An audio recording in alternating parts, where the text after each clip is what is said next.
Invitamos a hacer uso de la palabra al vicepresidente del Estado Plurinacional de Bolivia, don Álvaro García Linera, quien ha elegido como tema de su exposición, de su ponencia esta noche, el tema de la profundización de la democracia en los procesos progresistas de América del Sur.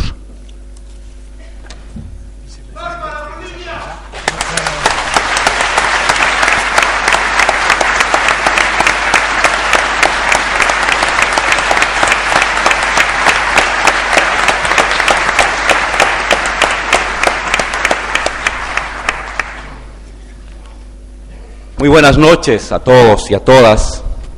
Un saludo muy cariñoso a cada una de las personas que se han hecho presentes el día de hoy, viernes, en la noche, a inicios de un largo fin de semana, cuando la mayor parte de las personas están yendo de búsqueda de la playa. Ustedes, nosotros todavía no, pero ya pronto también nos tocará a nosotros.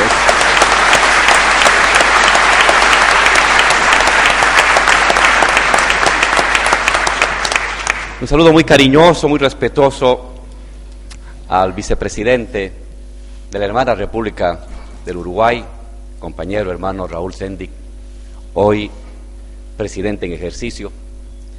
Agradecer a la ministra que nos ha acompañado, a los senadores, a las senadoras, a los miembros de la Central de Trabajadores, diputados, diputadas, a los miembros de la dirección del Partido Comunista del Uruguay, al hermano, al compañero Jorge, al vicerrector que nos ha recibido tan amablemente en este hermoso lugar, a profesores, a estudiantes. En principio, permítanme expresarles que me siento un hombre muy privilegiado por estar acá en el Uruguay. Es la segunda vez que visito, la primera vez cuando compañero Raúl y el presidente Tabaré asumieron la presidencia meses atrás. Estuve 3 horas y luego otra vez a casa. Ahora también otra visita de 3 horas. Es un privilegio venir y hemos quedado con Raúl de que el siguiente encuentro va a ser en Bolivia. Está invitado, compañero Raúl, para hablar de millones de cosas, de tantas experiencias conjuntas que tenemos. Y es un privilegio estar en esta universidad, la Universidad de la República. Larga historia, pero en particular en este lugar y seguramente pisando esta alfombra en medio de esta iluminación y de estas maderas, aún retumban las palabras del Che Guevara, las palabras de Allende, las palabras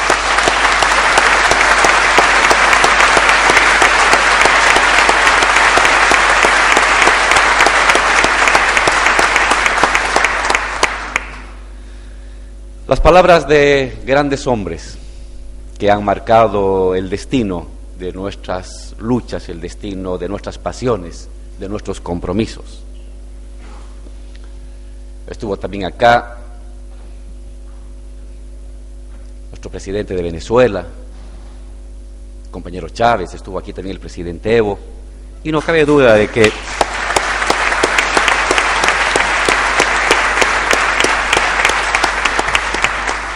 la voz y el alma está impregnada en este lugar tan hermoso, tan extraordinario, que constituye un patrimonio no solamente del Uruguay, sino de toda América Latina, este hermoso Paraninfo. Saludar con mucho cariño y con mucho respeto a la familia del compañero Macera, a la esposa, con el cabello no tan blanco como el mío, aunque ella puede ser mayor a mí, seguramente 20 o 30 años. Un saludo muy cariñoso, muy respetuoso a la familia de este hombre que ha contribuido a las luchas del pueblo uruguayo y latinoamericano. Y rendir homenaje a Macera es para mí también igualmente un privilegio. Y cuando revisaba la biografía, la historia, ir encontrando similitudes, experiencias compartidas con un gran hombre. matemático, al igual que él, yo soy también matemático, claro, él un matemático de renombre internacional. Yo conocí el texto de José Luis Macera cuando estudiaba en México. Yo me fui a estudiar a México el año 82 y me enteré que en Bolivia, apenas había regresado la democracia, le dieron un honoris causa. Él estaba preso, José Luis Macera, y en la Universidad del año de Bolivia, en la UMSA, le dieron un honoris causa en ausencia de él. Y yo me enteré en México y pregunté cuál era la referencia, no solamente que era un comunista combatiente, sino que era un gran matemático. Pero sus textos estaban publicados en inglés, no en castellano todavía. Y al revisar los textos en inglés de este gran matemático uruguayo, ese fue mi primer encuentro. Curiosamente, han pasado 30 años después de ese encuentro y vengo aquí a homenajearlo. Y que uno tenga vida para poder homenajear a un hombre tan importante es un privilegio de la vida. Matemático con mucha influencia en la formación de jóvenes estudiantes y de investigadores en el área de las ecuaciones diferenciales, pero también, además de matemático, comunista, un hombre de convicciones, un científico de convicciones. Y por sus convicciones, detenido y preso.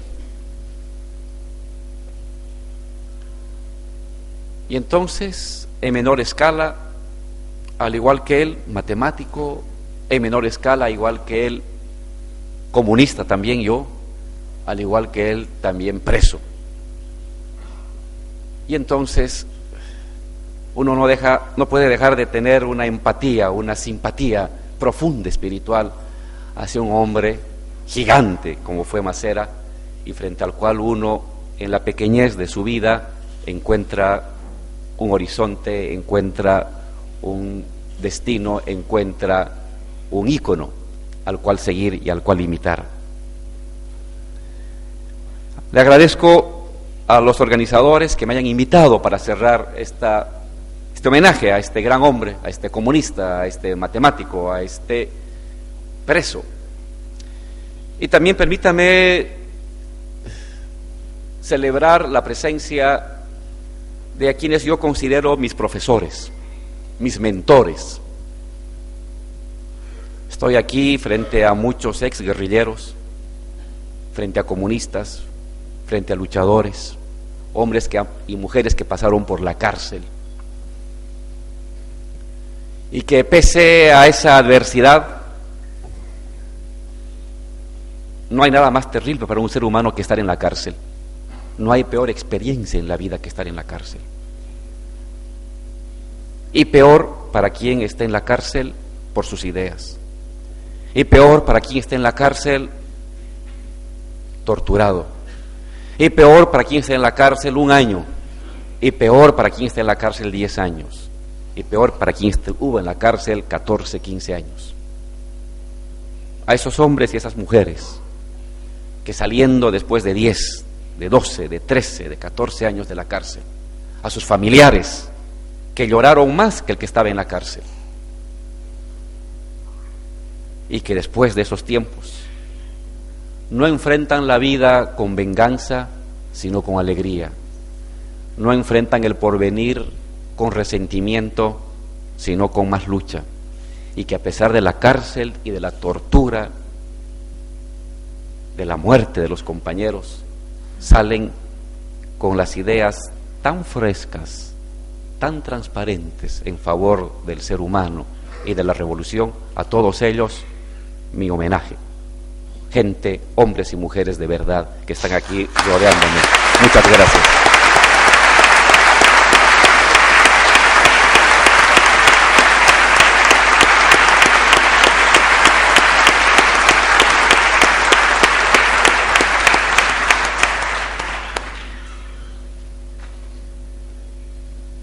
Hemos aprendido mucho de ustedes, quizás más de lo que creen. Si no fuera por ustedes, no había esta generación.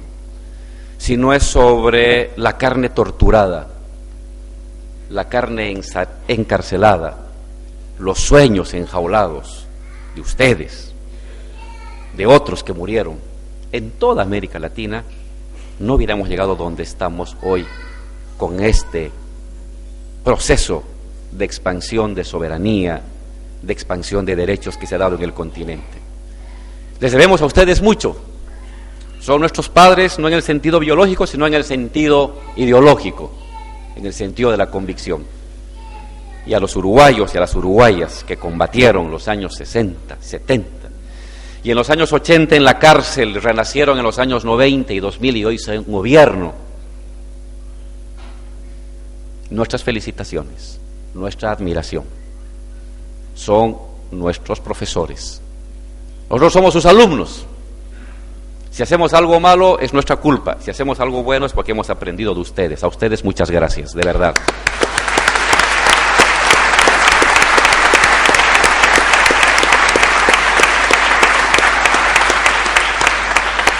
Quiero hablar el día de hoy, reflexionar sobre el tema de la democracia. Del proceso democrático en general y de la democracia y de esta oleada, digámoslo así, de gobiernos progresistas, democráticos y revolucionarios que se están dando en el continente. Pero para reflexionar sobre la democracia quisiera partir de dos experiencias personales que me han hecho pensar mucho sobre el contenido de lo democrático, sobre a qué llamamos democracia. Mi primera experiencia tenía 12, 13 años, tiempos de dictadura en Bolivia, estaba el general Banzer.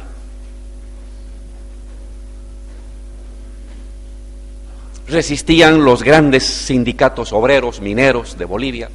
Saludar a mis hermanos de Bolivia que han venido con la tricolor, con la huipala. Muchas gracias, de verdad.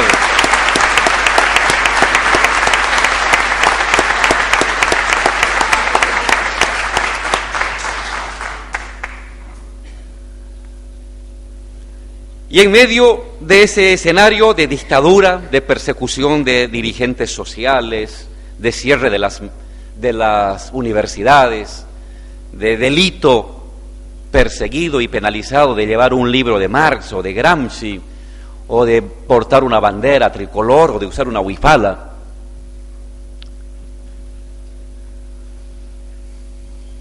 me llamó la atención una huelga de los mineros que salía por la radio. Eran los mineros de Bolivia que el año 1974 se lanzaban una huelga general contra el gobierno dictador de Banzer. Paralizaron las actividades laborales durante casi una semana. Inmediatamente vino una represión total, persecución de los dirigentes, clandestinización de ellos, despido en las minas, balacera, algunos muertos, torturados, desaparecidos. Y mi angustia como joven era saber qué pasaba. Tenía 13 años, ¿qué estaba pasando? ¿Qué es lo que pedían los mineros? Y los mineros que habían sido perseguidos, torturados, encarcelados, sus familias divididas, no estaban pidiendo en ese momento solamente un incremento salarial. Estaban pidiendo el reconocimiento de sus sindicatos. Estaban pidiendo que sus dirigentes, que pensaban distinto al gobierno, pudieran regresar, pudieran salir de la cárcel. Y la manera en cómo lo resumían ellos era: estamos peleando por la democracia. Y yo quería saber qué era esa democracia de estos mineros, baleados, torturados. La democracia que ellos reivindicaban era la democracia de su derecho a poder organizarse, de su derecho a poder expresar sus ideas, de su derecho a no ser perseguidos por pensar distinto, de su derecho a tener asociación, pensamiento, sin ser criminalizados. Me llamó mucho esta idea de democracia. No estaban hablando los mineros solamente de que hubiera partidos políticos y elecciones. Los mineros, el año 74, frente a la dictadura, le llamaban democracia, concebían la democracia como derecho a asociación, como derecho a pensamiento, como derecho a movilización, es decir, como igualdad de condiciones.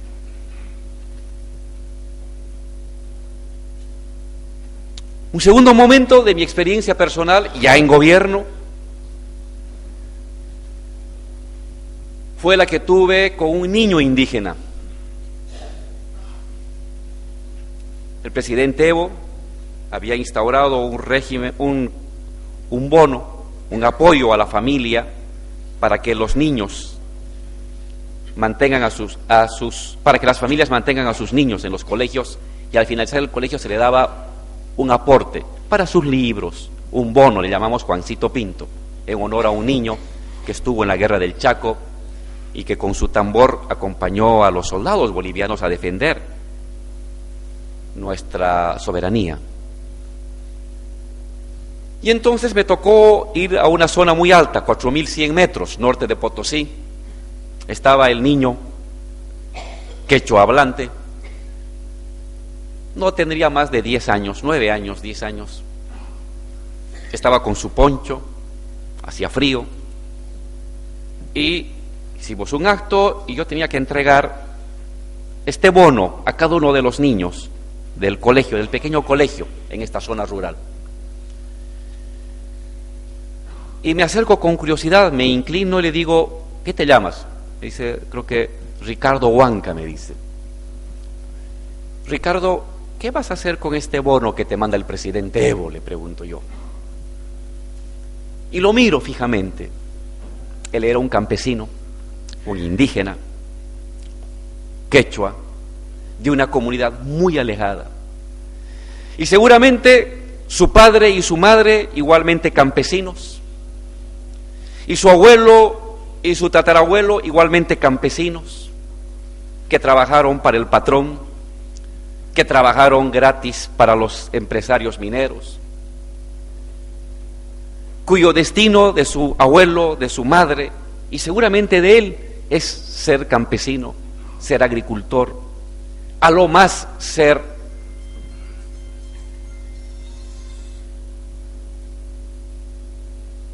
albañil de una construcción, en el mejor de los casos. Indígena quechua, discriminado por su color de piel, indígena quechua discriminado por su idioma, indígena quechua discriminado por su vestimenta, indígena quechua discriminado por su apellido, y que en las décadas anteriores su destino hubiera estado marcado para decir su futuro es ser agricultor discriminado y explotado, y en el peor de los casos ser obrero discriminado y explotado. Ese era el entorno de ese niño. Su historia apuntaba a eso.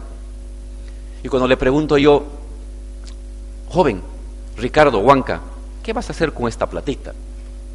Entonces el niño me mira igualmente a los ojos y con seguridad me dice, voy a ahorrar y voy a prepararme para ser como Evo Morales presidente también del Estado.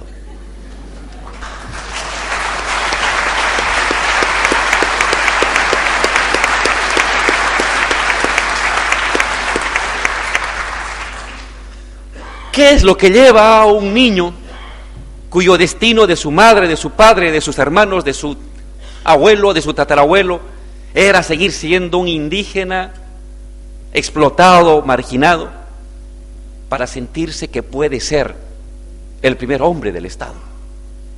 ¿Qué ha pasado en su cabeza? ¿Qué lo ha llevado a asumirse con esa capacidad de llegar a ser la persona más importante de Bolivia, cuando toda la historia de él es ser considerado el último, el inferior, el que no es capaz, el que no tiene posibilidades? Y encontré en esa frase otra vez la reivindicación del principio de la igualdad. Y entonces mi reflexión sobre la democracia parte a partir de estas dos experiencias. ¿Qué es la democracia? En las universidades leemos a Bobbio, leemos a Sartori, leemos a Przeworski, a Dworkin, y nos dicen la democracia es un método de selección de gobernantes.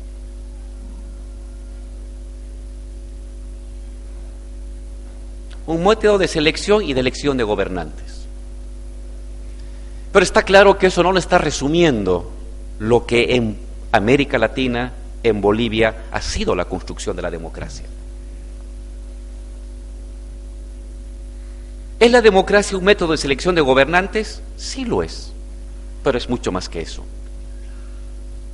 Si nos colocamos desde la perspectiva del movimiento obrero del siglo XX, lo democrático para ellos es el derecho a su asociación. Lo democrático es su derecho al pensamiento. Lo democrático es su derecho a participar. Después, lo democrático es su derecho a compartir los bienes comunes, su derecho a una vida digna, su derecho a la igualdad. Su derecho a la igualdad en lo jurídico, luego su derecho a la igualdad en lo político, luego su derecho a la igualdad en lo social, luego su derecho a la igualdad en lo económico. Si lo ubicamos a ese joven indígena, quechua, ¿qué es lo democrático para él? Su derecho a la igualdad que yo, castellano hablante, formado en la universidad, de apellido español, blanco, o cualquier otro. Y él dice, yo tengo el mismo derecho que vos de ser presidente, o tengo el mismo derecho que vos a ser vicepresidente, o tengo el mismo derecho a hacer lo que me da la gana, igual que vos, igual que otro. Entonces, en esta lectura lo que encontramos es que lo democrático no es solamente una forma de selección de personas o de gobernantes, que desde la perspectiva de lo popular en movimiento, lo democrático se presenta como un proceso permanente de conquista de igualdad. En términos electorales, el derecho a la igualdad de los que no son propietarios a poder votar, siglo XIX. Principios del siglo XX, el derecho a los que no son letrados a poder votar al igual que el que es letrado. A mediados del siglo XX, el derecho de las mujeres a poder votar y a ser elegidos al igual que los varones. El derecho a la igualdad. Fines del siglo XX, el derecho de los indígenas a la igualdad de poder ser elegidos y de poder ser electos, de ser gobernantes y de ser gobernados. Si uno se fija en la historia del movimiento obrero, la historia del movimiento campesino, la historia del movimiento indígena, tenemos que en la vida práctica lo democrático ha sido una permanente lucha por la igualdad al voto, la igualdad a los derechos, la igualdad al acceso a recursos, la igualdad a la capacidad de decisión, la igualdad a la capacidad y a la posibilidad de reunirse, de asociarse, de pensar como se vea conveniente. Entonces, frente a la lectura liberal de la democracia como el método de selección de gobernantes de manera regular, se introduce esta manera plebeya de entender lo democrático, la democracia como conquista de la igualdad. Desde la igualdad a poder votar hasta la igualdad a poder ser elegido. Desde la igualdad a poder pensar como uno vea conveniente hasta la igualdad de poder participar en la toma de decisiones. Es eso entonces lo que me lleva a reflexionar que si algo caracteriza a la democracia no es solamente la posibilidad de elegir de manera regular a los gobernantes. Si algo caracteriza a la democracia es la permanente, la continua conquista de la igualdad. Igualdad en derechos jurídicos, igualdad en derechos políticos, igualdad en derechos culturales, igualdad en derechos económicos. Desde el siglo XIX hasta el siglo XXI, la democracia en nuestro continente ha avanzado y luego retrocedido y nuevamente renacido como un proceso permanente, perpetuo, expansivo de conquista de la igualdad. La democracia entonces no es solamente poder elegir a los gobernantes. Hay democracia si elegimos a los gobernantes, sí. Hay democracia si mediante la decisión personal participamos en esa toma de decisión, sí. Pero la democracia es mucho más que eso. La democracia, como le enseña el movimiento obrero, el siglo XX, los movimientos sociales, indígenas y juveniles de los fines del siglo XX, siglo XXI, es este avance continuo a la conquista de la igualdad. Solo hay democracia si hay una ampliación de derechos. Solo hay democracia si hay un nuevo avance a la igualdad. Y por eso la democracia no puede detenerse solamente en el escenario de un Congreso bien representado, ni en la posibilidad de tener a nuestro presidente o vicepresidente bien elegido. Ha de haber democracia si la gente va ampliando un nuevo derecho. Si la gente puede ser elegido y puede ser electo, pero si la mujer conquista su derecho, si la mujer amplía su derecho, si el joven anteriormente discriminado amplía su posibilidad de ser reconocido como igual frente a los otros, si el indígena amplía su derecho a la igualdad, a ser reconocido con la posibilidad de ser elegido y de ser electo, igual que los otros, con la posibilidad de que su idioma sea reconocido al igual que el castellano, que su cultura sea reconocida a la igualdad que la cultura mestiza, que su tradición y su historia sea reconocida al igual que la tradición y la historia mestiza y criolla que se ha constituido a lo largo de los últimos 450 años de nuestro continente. Entonces, hay democracia en tanto hay estos avances. Si solamente reducimos la democracia al voto, estamos ante un tipo de democracia fósil. Elegir cada 5 años a un nuevo gobernante. Importante sí, pero insuficiente. Y el ritual se repite cada 5 años. Ha de haber democracia si la gente amplía sus derechos a la igualdad. Ha de haber democracia si la gente amplía su participación. Ayer, en el tema de una justicia que reconozca a todos la igualdad, del acceso a la justicia de manera imparcial. Ha de haber democracia después si todos tenemos el derecho a la igualdad de poder votar. No importa mi apellido, no importa mi región, no importa mi oficio, no importa mi idioma, posibilidad de poder votar, de elegir y de ser electo. Se conquista, se consolida. Si la democracia se queda ahí, se fosiliza. Ha de haber democracia si hay un nuevo avance. Si luego la democracia no solamente es la posibilidad de elegir y de ser electo, sino si la democracia es la posibilidad de decidir hoy, de decidir mañana, de decidir pasado, de decidir en una semana. Ha de haber democracia si tengo la posibilidad de decidir sobre quién ha de ser mi presidente, pero también cómo se define el presupuesto, sobre cómo es el presupuesto y dónde habrá que hacer las inversiones, sobre cómo es el presupuesto y cómo habrá que hacer las inversiones y qué se hace con los bienes comunes, qué se hace con el medio ambiente, qué se hace con el agua, qué se hace con los recursos naturales, qué se hace con nuestra cultura. Y ha de haber democracia si no solamente participo en la decisión en condiciones de igualdad para decidir quién es el gobernante,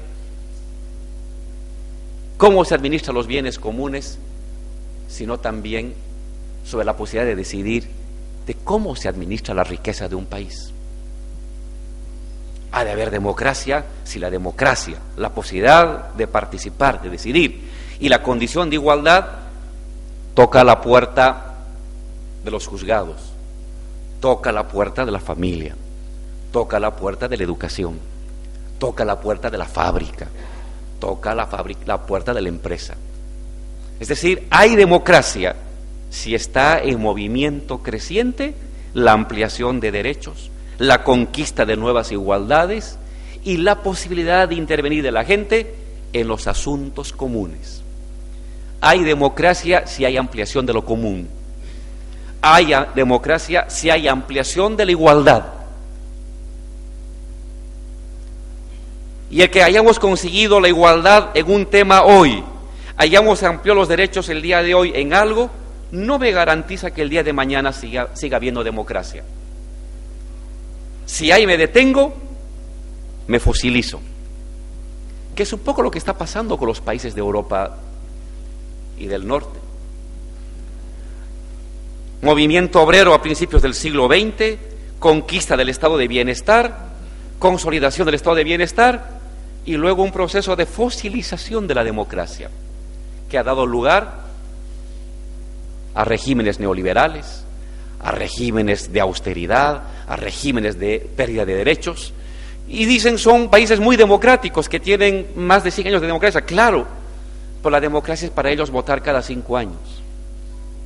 A principios de siglo la democracia era votar cada 5 años, era movilizarse, era mejorar derechos laborales, era conquistar derecho a la educación, era conquistar el derecho a la salud. Hubo democracia a principios del siglo XX. Hubo un decaimiento y agotamiento de la democracia a fines del siglo XX. Y el siglo XXI encuentra una Europa fosilizada. Una Europa que ya no alumbra. Una Europa que ya no es modelo de nada. Que no reflexiona nada. Y lo peor, que comienza a repetir historias que en América Latina ya se dieron 10 años atrás o 20 años atrás con sus modelos de austeridad, de recorte, de privatizaciones. Y América Latina emerge en el siglo XX como un proceso amplio de democratización. Claro que para algunos teóricos la presencia de la plebe y la igualdad les resulta aterrador. Entonces, populistas, autoritarios, poco demócratas o demócratas sospechosos. Pero si uno se fija en los hechos, es el continente que a partir del siglo XXI asume un liderazgo. Asume este liderazgo de esta concepción de lo democrático como ampliación de derecho, como ampliación de la igualdad, como ampliación de participación. Desde los temas más básicos, poder votar, reducción de la edad de votar, reducción de la edad de que puedo ser elegido como presidente, vicepresidente o diputado, ampliación de la participación de las mujeres en el Parlamento,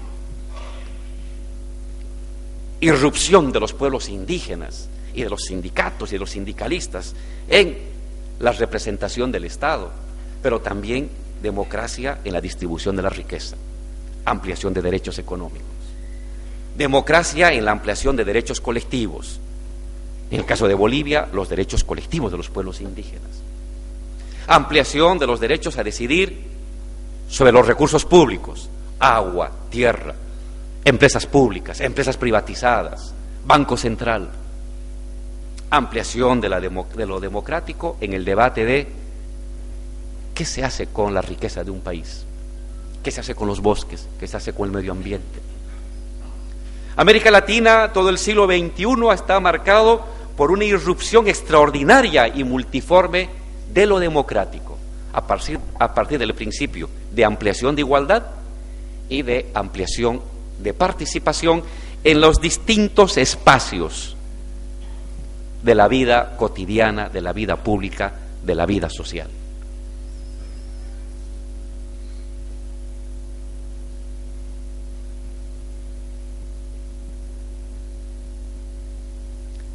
Solamente hay democracia si hay movimiento. Solo hay democracia si hay ampliación. Solo hay democracia si permanentemente crecen los ámbitos de decisión y de participación de la sociedad. Solamente hay democracia si hablamos de lo absoluto, de la democracia como un hecho absoluto. Si hablamos de la democracia como consolidación de ritmos, de procedimientos y de elección, estamos ante la fosilización de la democracia. Y esto ha permitido al continente avanzar los últimos 10 años.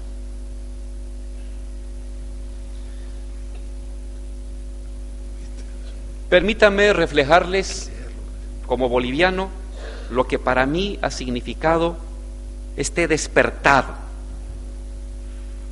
progresista, revolucionario, democrático fundamentalmente de los últimos 10 años.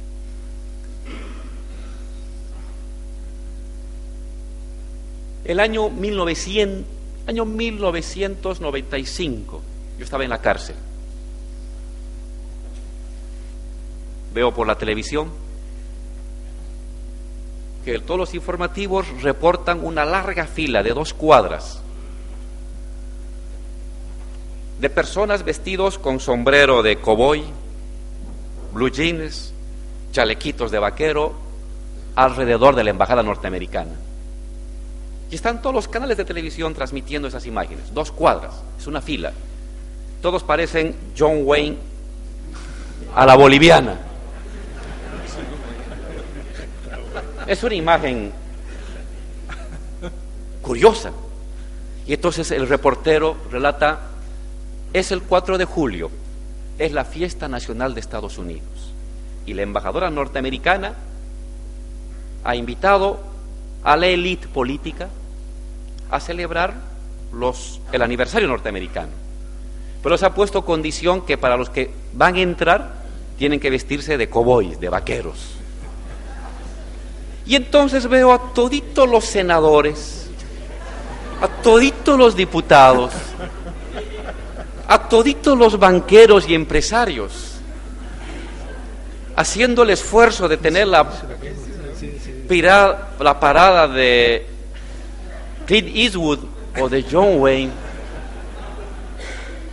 para poder entrar a lo que era entonces el paraíso, el lugar donde las personas se consagraban como legítimos para acceder a un cargo. Si usted quería ser senador en Bolivia el año 95 o 98 o 2000 o 2003, tenía que haber recibido su invitación al 4 de julio. No importa con qué payasada había que disfrazarse, la cosa es recibir la invitación a la embajada norteamericana. Si era dirigente sindical y tenía invitación de la embajada, apto para ser reconocido. Si era político, candidato a presidente o a vicepresidente o protocandidato a diputado, si tenía la invitación de la embajada, era seguro que usted en 2 o 3 años iba a ser diputado o ministro.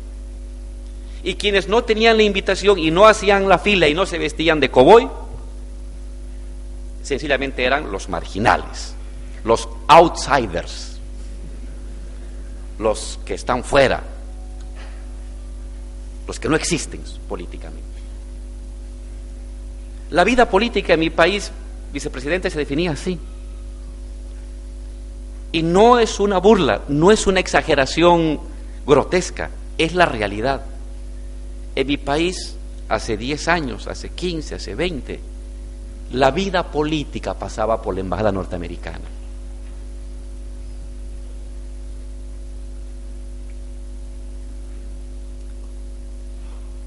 Quien quería ser político, diputado, empresario exitoso, tenía que pasar por la revisión de la embajada.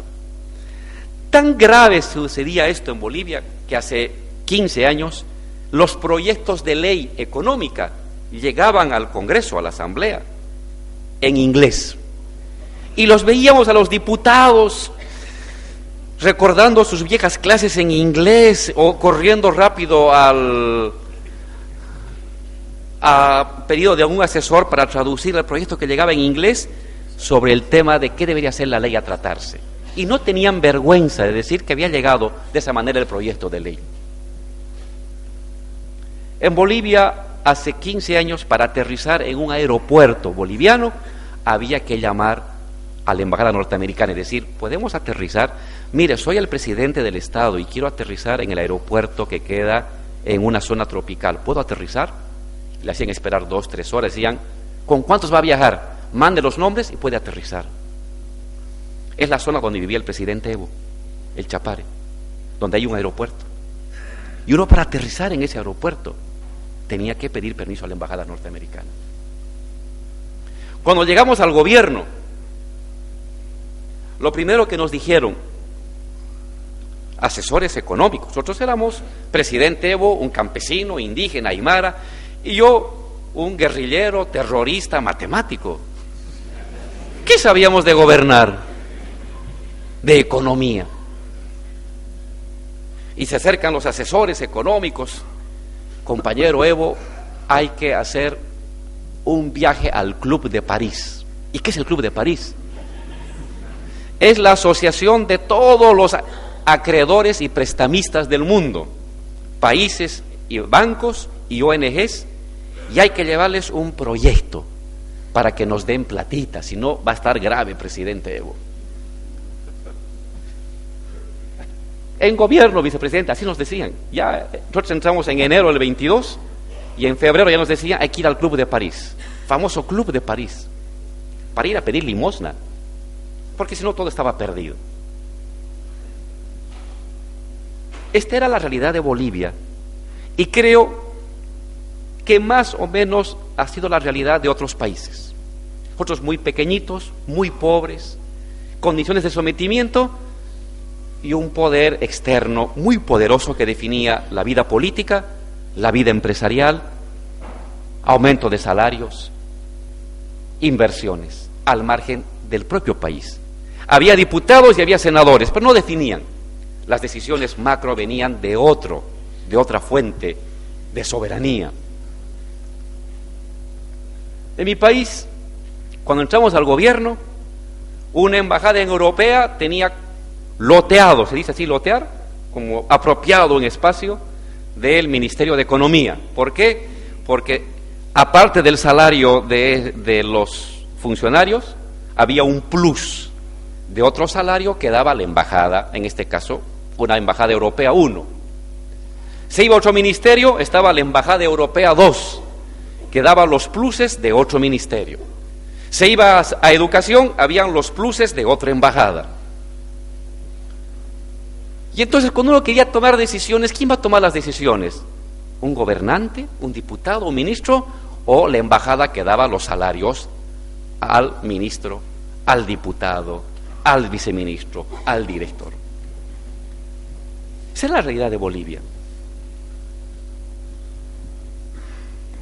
Y está claro que no podíamos hablar de soberanía.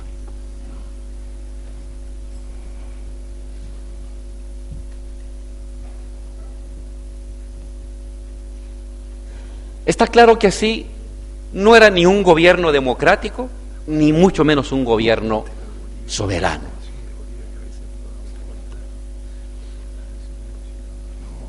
¿Qué pasó?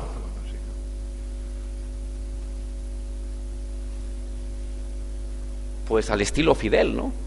Presidente Evo mandó a votar a toditos esos tipos. Y claro,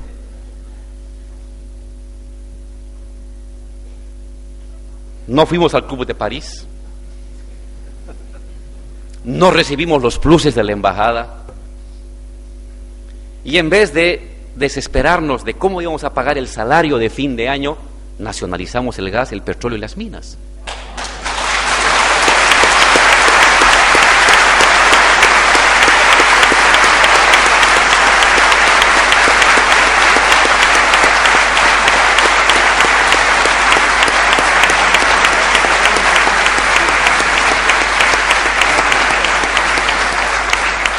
¿Y saben qué, compañeros?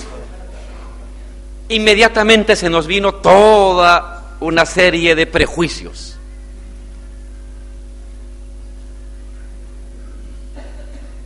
¿Para qué habrán hecho eso? No va a haber inversión. ¿Para qué habrán hecho eso? Se va a enojar Estados Unidos. ¿Por qué hacen semejante barbaridad? El Banco Mundial va a congelar los créditos. Y fue así. Nos congelaron créditos.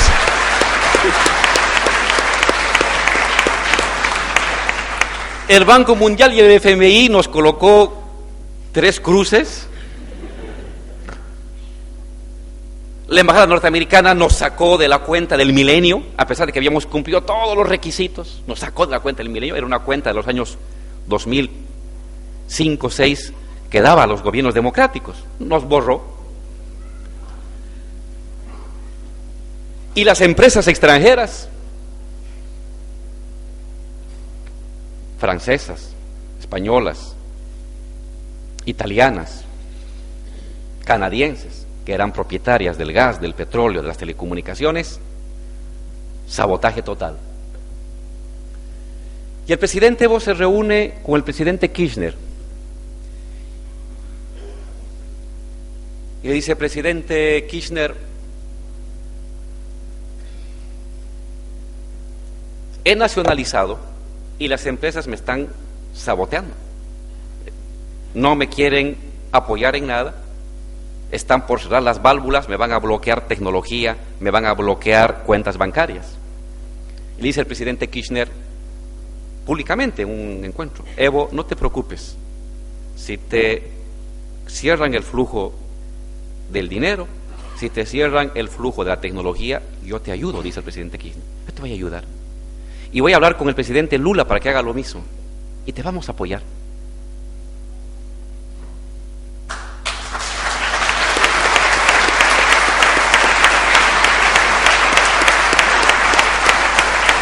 Y un año después, en medio de este asedio económico,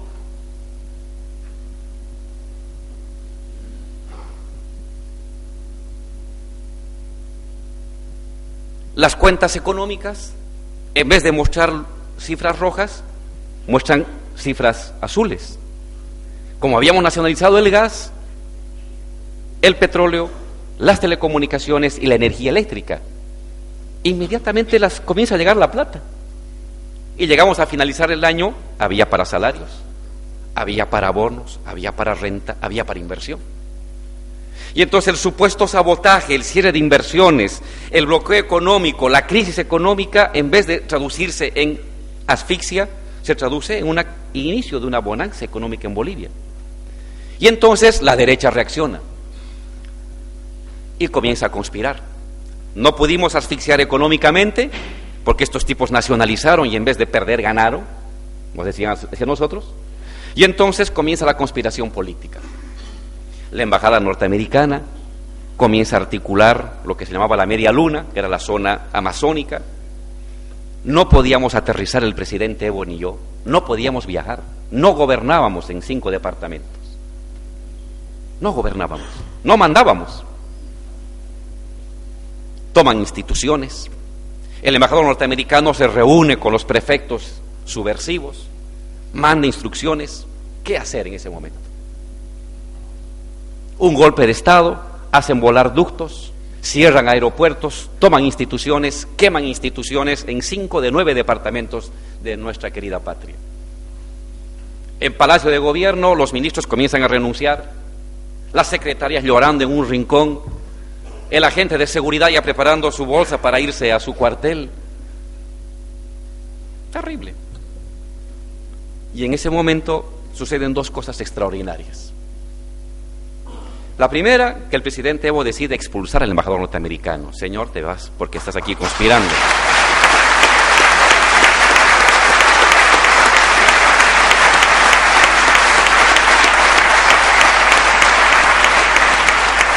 Y la segunda, vicepresidente, que los hermanos de Uruguay, el presidente de Uruguay, el presidente Tabaré, el presidente de Argentina, Néstor, el presidente de Brasil, Lula, la presidenta de Chile, el presidente del Perú, el presidente de Venezuela, Hugo, el presidente de Ecuador, se convocan y se reúnen e inmediatamente al día siguiente de este golpe de Estado se reúnen para decir: a Bolivia no se toca, a Bolivia se respetan las instituciones democráticas.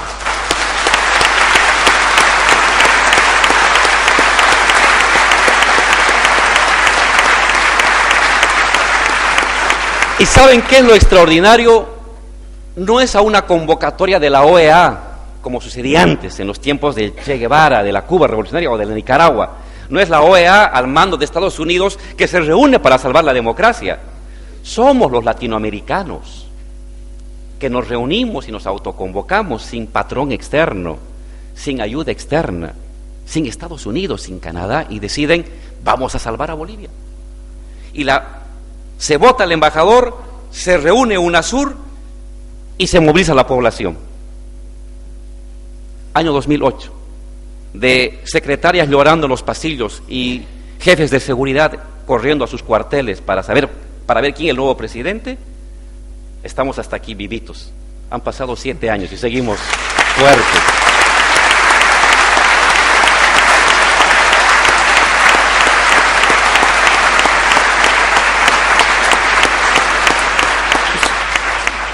Yo quiero que comprendan cómo ha vivido Bolivia este ciclo. Bolivia ha vivido este ciclo latinoamericano de gobiernos progresistas y revolucionarios, con gobiernos que te tienden una mano, con gobiernos que no conspiran, con gobiernos que no te chantajean con la parte tecnológica o la parte financiera. Bolivia ha vivido este ciclo sin necesidad de preguntar a Estados Unidos si está bien o está mal esta ley. Ha habido los países hermanos, Uruguay, Argentina, Paraguay, Perú, Ecuador, Brasil, Venezuela, como un entorno que nos ha protegido.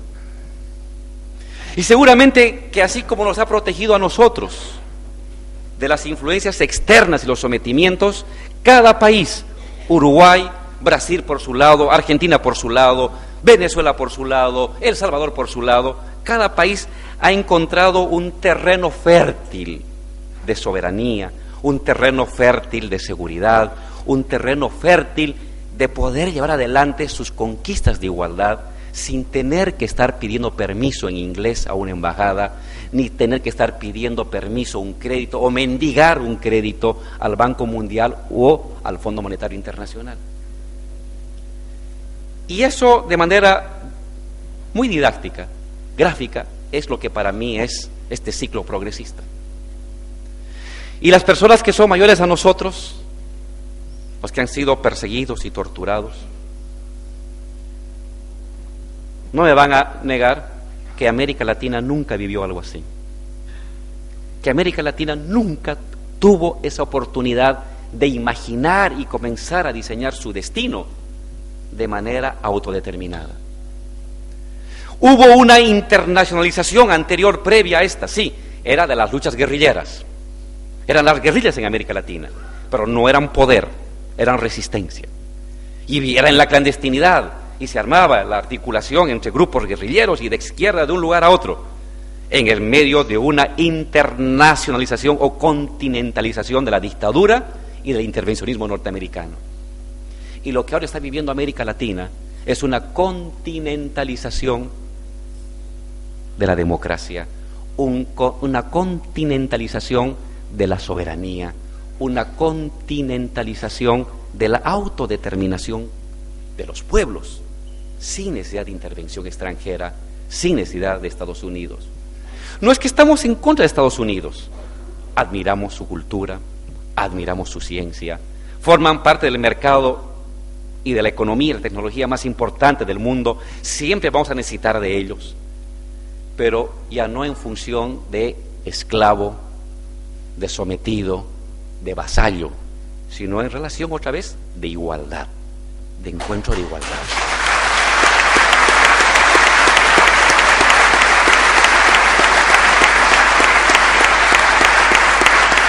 Entonces, si es cierta esta idea que democracia es continua ampliación de la igualdad, que democracia es continua ampliación de la participación de la gente en los asuntos comunes, los asuntos colectivos, lo que está viviendo América Latina en estos 10 años, en algunos países 10, en otros 5, en otros 4, es una continentalización de una especie de democracia continental. Hay una ampliación del hecho democrático como continente, como interacción de estados y de pueblos en el marco de la definición del destino de un continente. Y podemos encontrarnos en condiciones respetuosas con Estados Unidos o con Europa o con Canadá, con quien sea, pero ya son relaciones distintas. Es otra vez la igualdad, es un encuentro de iguales. Tú serás más rico y más numeroso, pero tienes los mismos derechos que yo tengo. Y eso le dice Bolivia, o le dice Ecuador, o le dice Uruguay o Paraguay, le dice así a Europa, le dice así a China, le dice así a Estados Unidos, le dice así a Rusia, le dice así a cualquier país. Hay una conquista profunda de este derecho de igualdad y de reconocimiento. Este proceso continental de democratización ha tenido distintas velocidades. Unos países han avanzado más y han logrado desmontar procesos neoliberales. Otros países han avanzado más lentamente en función de acuerdos y de correlaciones de fuerzas. Por eso hay una diferencia, ciclo de gobiernos progresistas y revolucionarios. Y cada cual ha ido aprendiendo del otro, cada cual ha ido colaborando al otro, y cada cual sabe que si hay un problema están sus hermanos de al lado para ayudarle a resolver internamente sus problemas y no permitir que haya un tipo de intervención extranjera. Sin UNASUR, vicepresidente, en Bolivia corríamos el riesgo de una división del país entre la zona oriental y la zona occidental. Sin UNASUR y el movimiento popular, corríamos el riesgo de la presencia de cascos azules en Bolivia. Y no hace 20 años, no en dictadura, sino en democracia, el año 2008.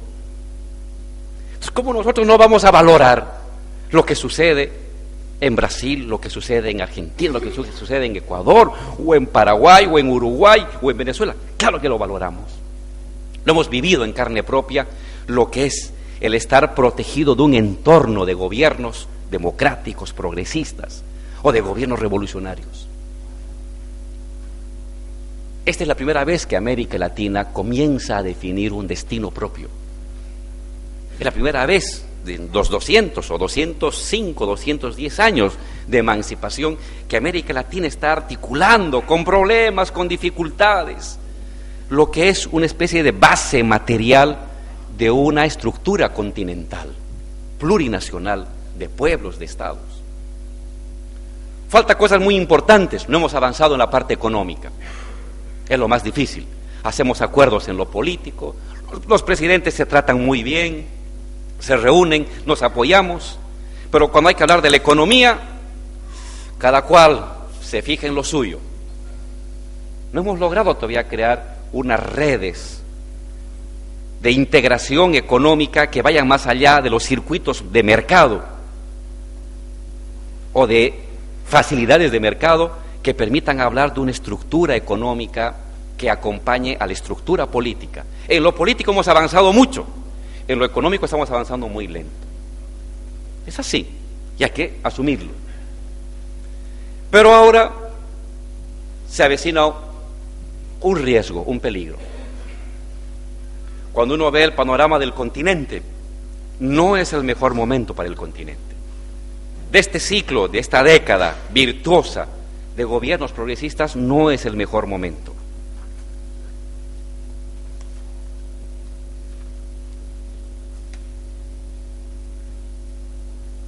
Hay problemas en Brasil, hay problemas en Argentina, hay problemas en Venezuela, hay problemas en el Ecuador, hay problemas en Chile.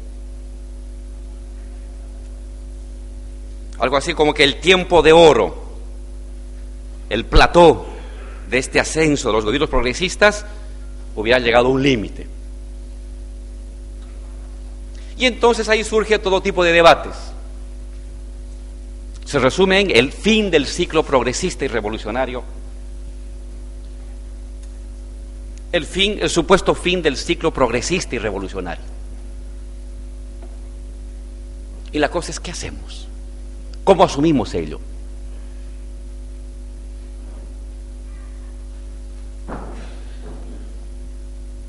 Primero, comprender que este momento evidentemente es un momento de inflexión, es un recodo,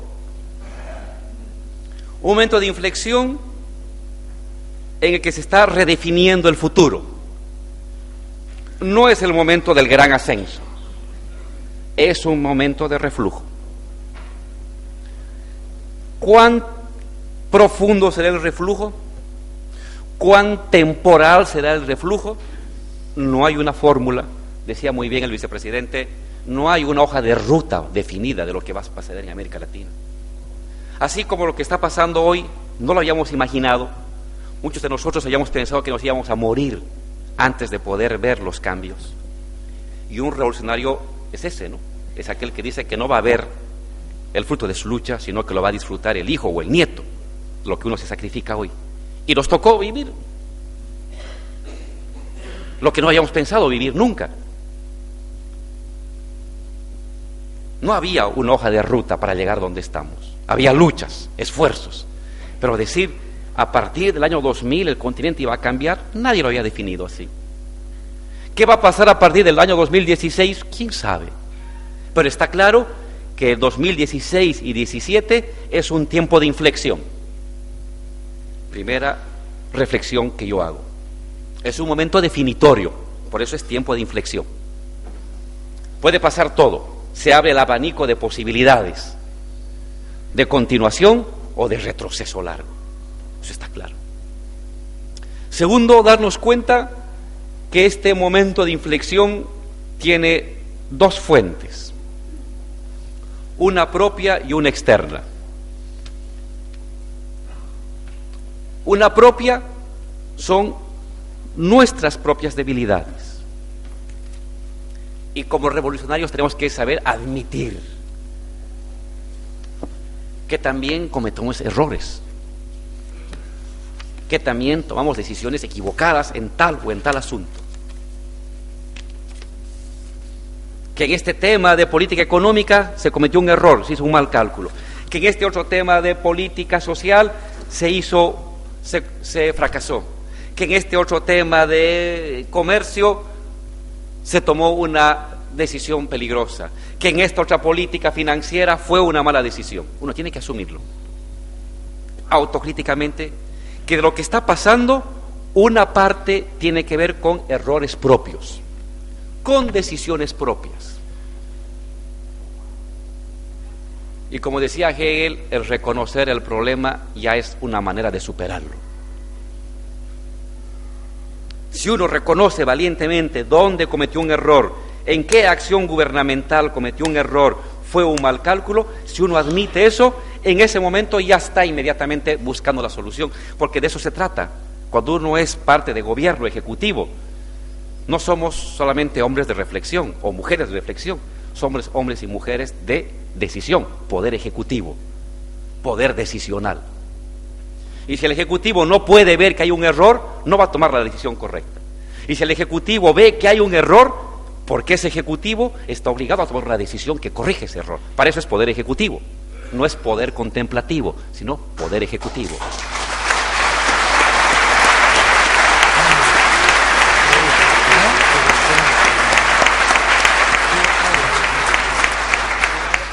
Por favor, un poquito. Pero también es muy importante reconocer que esta inflexión histórica de los gobiernos progresistas y revolucionarios en América Latina tiene también condicionantes externas.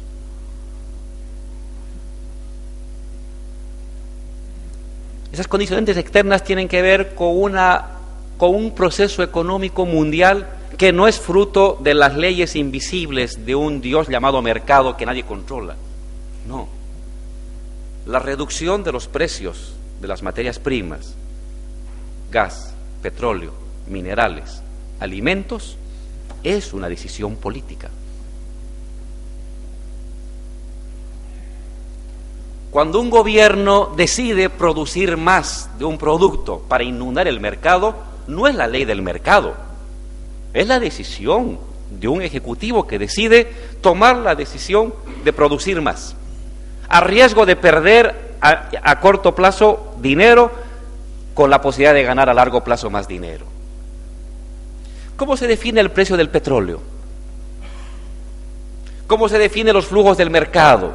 ¿Cómo se define la devaluación o la fortaleza de una moneda? Son decisiones ejecutivas, no son decisiones invisibles tomadas por el Señor, que está preocupado de otras cosas más importantes que preocuparse de los mercados. Son decisiones políticas. Y son decisiones geopolíticas las que se han puesto en juego los últimos 2 años en torno a precios de productos. Y están involucrados para ser afectados en esas decisiones Rusia, América Latina, China. América Latina está envuelto en una reconfiguración del poder geopolítico y geoeconómico planetario. Son decisiones políticas las que han llevado a la reducción de ciertos precios de productos, que nos afectan a Bolivia, le afectan a Ecuador, le afectan a Venezuela, le afectan al Uruguay, le afectan al Brasil, le afectan a la Argentina. Y también le afectan a Rusia y también le están afectando a China. Y otros países más. Hay pues en marcha unas estrategias de contrainsurgencia, definidas por gobiernos, definidos por empresas, definidas por bolsas de valores. Y al igual que sucedió en los años 70 de manera más grosera, cuando para hacer caer a Allende se tomaron decisiones desde afuera y desde adentro para hacer escasear productos alimenticios, para preferir dar dinero al transportista para que no saliera a trabajar, pero que generara un conflicto social a Allende, para que no hubieran los productos en los mercados. Al igual que esas fueron decisiones planificadas, que nos enteramos 30 años después, cuando se abren los archivos de Estados Unidos, nos enteramos que algo que parecía un hecho natural del mercado ha sido un hecho planificado por los gobiernos. Lo mismo está pasando ahorita en América Latina, hacia Rusia y hacia China. Hay decisiones políticas tomadas en alto nivel que nos están afectando y que nos están estrangulando. Y entonces es una sumatoria de vulnerabilidades gestadas internamente con acciones agresivas desde el exterior. Me han traído mi vaso. Si yo agarro una piedra y lo tiro al vaso, se va a romper el vaso, ¿no es cierto? La pregunta es, ¿por qué se rompió el vaso? ¿Por la piedra? No. El vaso se va a romper porque es rompible. Y cuando yo tire la piedra, se va a quebrar. Pero si el vaso fuera de acero, y yo tiro la piedra, no se va a romper. Hoy América Latina tiene problemas porque ha generado internamente condiciones de vulnerabilidad por decisiones propias. Y esa vulnerabilidad está siendo gatillada, diría el profesor Pierre Bourdieu, por la piedra que le lanzo, que son las decisiones que vienen de mercados externos, que definen precios del petróleo, de los commodities, de la soya, del trigo, etc. La piedra va a romper el vaso, pero porque el vaso era rompible. ¿Cómo hacemos que cuando llegue la piedra el vaso no sea rompible? ¿Cómo volvemos fuerte ese vaso? ¿Cómo lo reforzamos al vaso? Eso ya no son decisiones de afuera, son decisiones nuestras. Y son nuestros gobiernos, nosotros, compañeros Raúl, compañeros ministros, los que tenemos que tener permanentemente esta reflexión de volver invulnerable el vaso.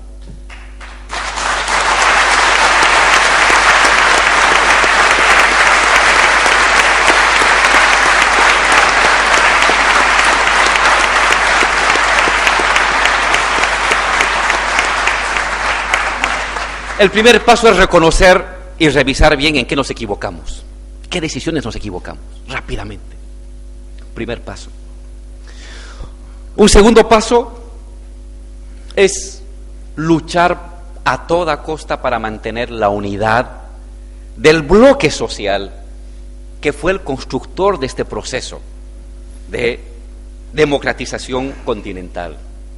Esta alianza de sectores indígeno-campesinos o campesinos, con sectores obreros, con obreros precarizados, con obreros de gran empresa, con profesionales, con estudiantes.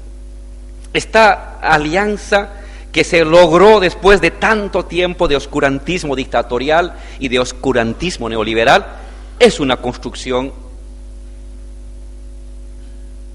virtuosa de hegemonía y de construcción de un bloque social de poder.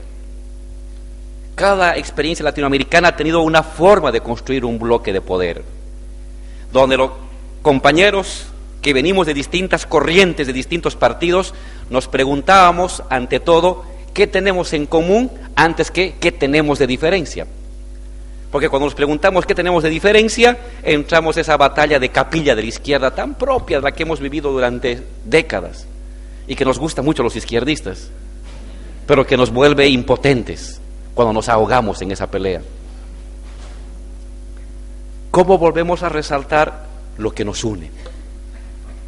Este es un momento muy crítico, porque le dicen, la izquierda gobernó muy bien con precios altos. ¿Quién no? La cosa es gobernar con precios bajos. Ese es el verdadero reto de la izquierda, si es izquierda y revolucionaria.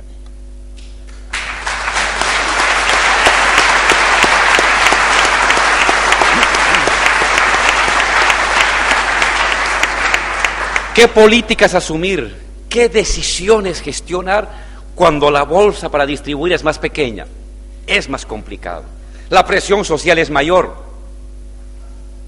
Y las decisiones tienen que ser sabias. Y ahí, los que formamos alianzas, coaliciones, en Bolivia, una coalición flexible de movimientos sociales. Eso es el MAS. Y Evo es líder articulador. Pero somos una coalición flexible de estructuras partidarias, sindicales, comunales. ¿Cómo mantener en Bolivia, en Uruguay, en Brasil, en Argentina, en Venezuela, en El Salvador, en Ecuador, estas coaliciones? Y aquí me gusta repetir la frase de los jesuitas, ¿no? En tiempos de peligro, cualquier disidencia es traición. Y como buen bolchevique que también soy, me gusta esta parte de los jesuitas.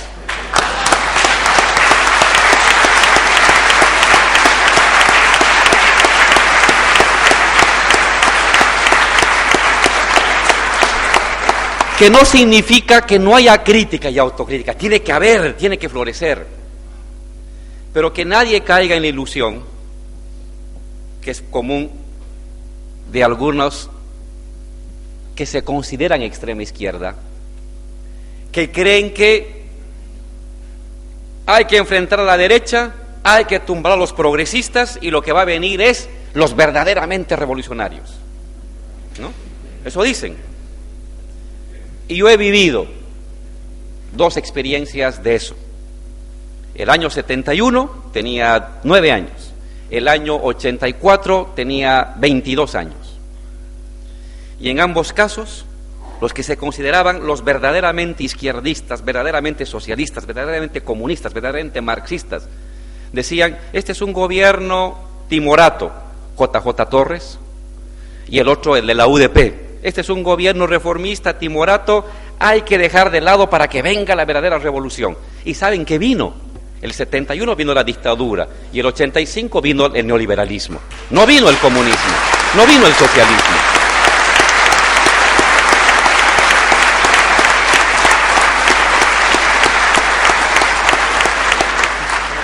La historia está en esto.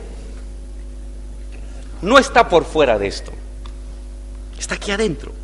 Para bien o para mal, la historia de América Latina se va a definir al interior de los propios gobiernos progresistas y revolucionarios, no por fuera de ellos. Por fuera de ellos, lo que hay es el retroceso, lo que hay es el regreso y la restauración neoconservadora de un neoliberalismo tardío, más feroz, más autoritario y más destructivo que el que vivimos en los años 80 y 90. Pero, ¿cómo mantener la cohesión? Debate interno intenso, directo, franco, sin adulaciones, pero en el marco de mantener la unidad de nuestras estructuras.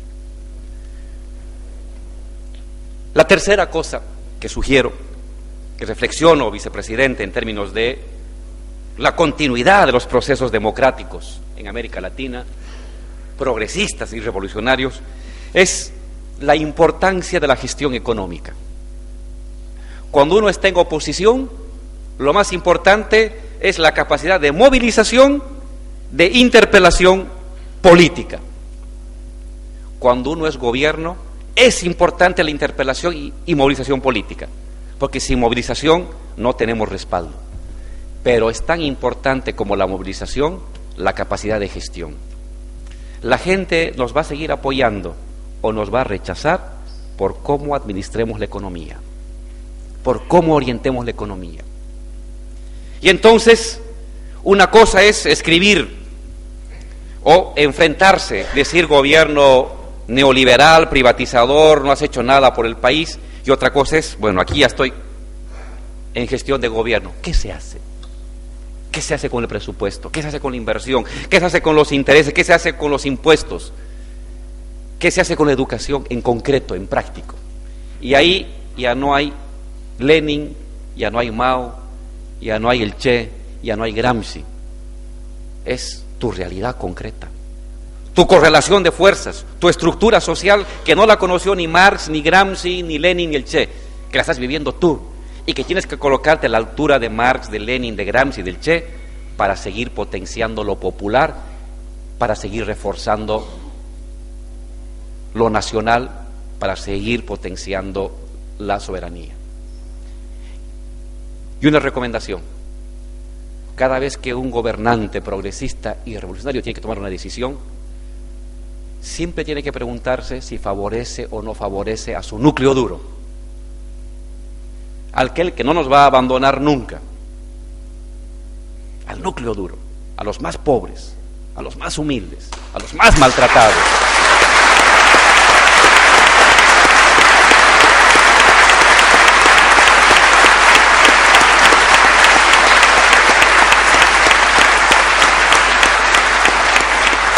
En gobierno caminamos. Hemos tenido la habilidad, los gobiernos progresistas, de articular un bloque popular que ha articulado a sectores profesionales, que ha articulado a empresarios.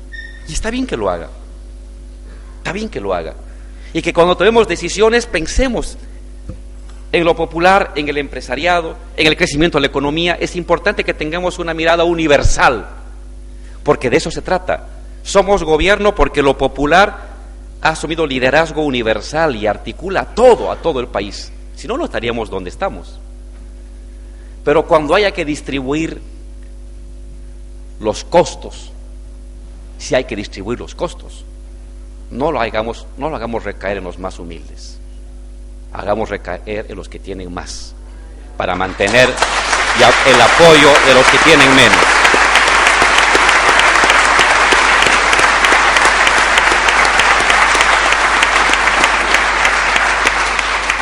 Con el presidente Evo nos movemos con ese norte, porque todo es, como dice el vicepresidente, muy rápido, muy complicado. A veces es todo un torbellino y hay que tomar decisiones. Siempre buscamos articular a todos, que una medida beneficie a todos. Nacionalizar beneficia a todos. No le beneficia al italiano, ni al francés, ni al norteamericano, no nos importa. Beneficia a todo Bolivia, al empresario, al estudiante, al campesino, al indígena. Pero a veces hay que tomar medidas que van a afectar a alguien. Y nos preguntamos con el presidente Evo, nos miramos, decimos, ¿qué hacemos, presidente Evo?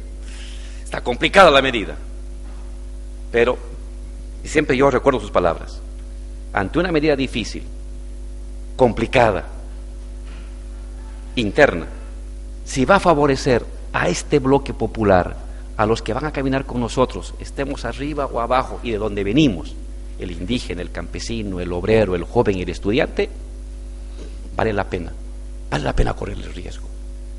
Y ese es cómo nos orientamos nosotros ante la complejidad y la vorágine de las decisiones. Nunca perder, nunca perder la base de apoyo de tu núcleo duro. Por querer ganar en la base de apoyo de los otros, que hay que buscar también irradiar hacia otros sectores. Pero cuando haya que tomar decisiones difíciles, que nunca afecten a este núcleo duro. Porque al fin y al cabo de ahí venimos. Y cuando pase todo eso, ahí vamos a volver. Porque de ahí somos, del núcleo pobre, de los humildes.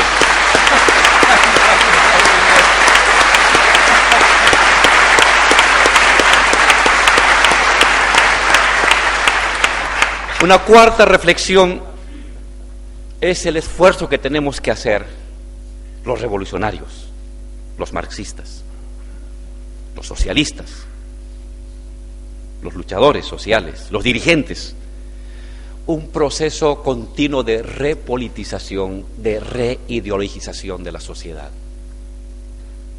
Esta es la tarea más grave. Muchos de nosotros que hemos venido de la sociedad civil, venimos de los barrios, de los sindicatos, de la lucha, de abajo. Por circunstancias de la vida somos eventualmente vicepresidentes, ministros, diputados. Es un recodo en el camino. Pero asumimos funciones de gobierno, se requiere más personal. Otra camada de compañeros que vienen de los sectores sociales luchadores entran a gobierno. Ganamos alcaldías, otra camada. Renovamos parlamento, otra camada. ¿Y qué queda en la sociedad? Nosotros también hemos llevado a procesos de despolitización de los sectores sociales. Y al despolitizar esos sectores, al convertir al activista en funcionario público, al convertir al dirigente en senador, diputado, ministro, que tiene todo el derecho de serlo, y haber abandonado la comunidad del sindicato, hemos dejado un espacio para que las fuerzas conservadoras vuelvan a comenzar a apoderarse de esos sectores.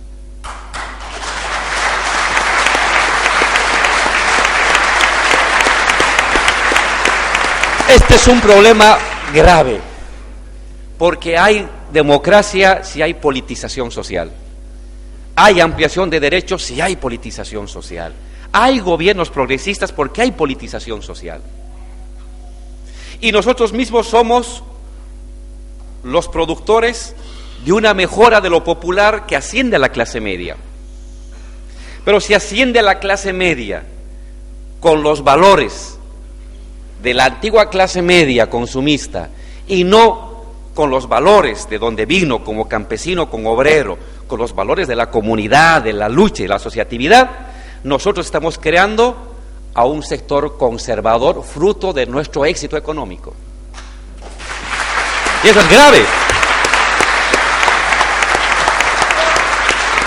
Entonces, toda medida económica que favorece a lo popular, que mejora su condición de vida, su salario, su educación, sus oportunidades, tiene que venir acompañado de un proceso de narrativa política, de politización, de un sentido de lo político, lo comunitario, lo social, lo socialista, lo comunista. No se trata solamente de ayudar en lo social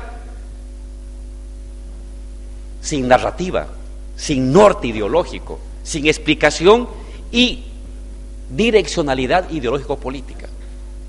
Si hacemos eso es un gran error, porque esa gente que ha salido de la pobreza por políticas de los gobiernos va a votar contra esos gobiernos. Y lo que queremos es que esa gente que mejoró su condición de vida, que tiene mejor salario, mejor alimentación, que puede tener un pequeño ahorrito, que puede comprarse su casita si no se prestar el dinero, lo entienda como un avance de lo comunitario, un avance de lo colectivo, es decir, una narrativa política, no una narrativa despolitizada, que va a ser llenada con el discurso de la derecha, competencia, desunión, individualismos. Eso socava las bases de los procesos revolucionarios. Entonces, es importante continuos procesos de repolitización de lo social, los cursos que hacíamos antes, los viejos combatientes, el ir a formar cursos, seminarios, grupos de lectura, células, el viejo trabajo de los revolucionarios de este tiempo de Karl Leibniz, Lenin. Yo ando con mis 54 tomos de las obras completas de Lenin, por si acaso, compañeros, y voy a las comunidades, voy a las universidades. Creo que soy el único vicepresidente del mundo que anda con sus 54 obras de Lenin. Y voy, lea esto. Ando ahí dando fotocopias. No es muy común ver ahora a Lenin, pero yo lo uso como texto de cabecera. Muy orgulloso. Pero además de eso, que la política social tenga un contenido político, que el avance social tenga una narrativa ideológica y política. Nuestros gobiernos están haciendo grandes avances, estamos sacando a mucha gente de la pobreza. Pero si sacamos a la gente de la pobreza sin nuevos principios éticos y morales, sin nuevos principios éticos y lógicos, distintos a la antigua clase media, vamos a perder. Tiene que ser una nueva clase media politizada, una clase media que asume con orgullo su nueva condición sin perder de vista el lado ético, el lado asociativo, el lado colectivo, el lado comunitario de este esfuerzo nacional. Por último, no hemos de poder avanzar en este momento difícil si no acentuamos los procesos de integración continental. Si no compartimos qué le está pasando al Uruguay, esto nos está pasando a nosotros, vicepresidente, y lo mostramos con sinceridad. Estos son nuestros problemas. ¿En qué me puedes ayudar? ¿Qué me recomiendas? ¿Y yo qué te recomiendo? Y lo mismo decirle a la compañera Dilma, lo mismo decirle al compañero Correa, lo mismo decirle al compañero Maduro. Intercambio de presidentes, de vicepresidentes, de ministros, de dirigentes sociales, de académicos, de activistas. Necesitamos un debate interno continental para asumir de manera franca los riesgos de este momento de inflexión. No podemos asumir individualmente esta inflexión, va a ser terrible. Una derrota continental va a hacer retroceder al continente 20 años atrás, en términos de derechos, de igualdad, de oportunidades, de construcción de lo colectivo, de ampliación de los bienes comunes.